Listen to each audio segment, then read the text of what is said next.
Ongoing rehabilitation ng Navotas Fish Port Complex ininspeksyon ni Pangulong Marcos Jr.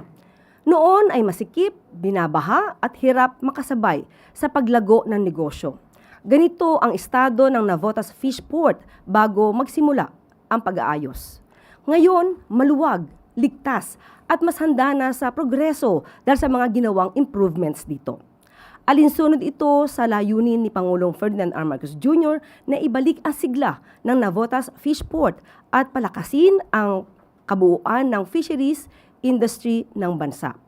Taliwas ito sa isinisigaw sa isang rally na wala daw tulong ang administrasyon sa magsasaka at mangingisda. Alam natin ang katotohanan. Malayo pa ang tatahakin, pero malayo na rin ang narating ng rehabilitation ng Navotas Fish Complex. Ongoing pa ang ibang pagpapaganda ng mga pasilidad nito upang maging mas matatag laban sa epekto ng climate change. Isa rin itong pinaghahandaan para sa inaasahang pagdagsa ng mga barko at pagdami ng produktong isda sa mga susunod na taon.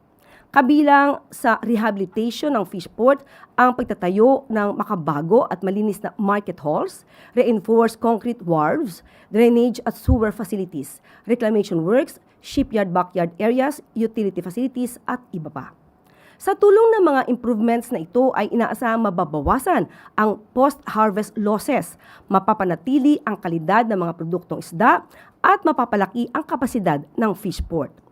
Sa oras na matapos ang rehabilitation ng Navotas Fish Complex, inaasahang bubuti din ang regional and municipal fish ports ng bansa.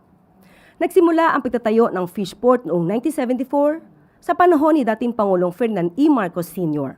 at natapos noong 1977. Ngayon, sa administrasyon ni Pangulong Marcos Jr. ay naisakatuparan na ang pagsasaayos at pagpapaganda nito.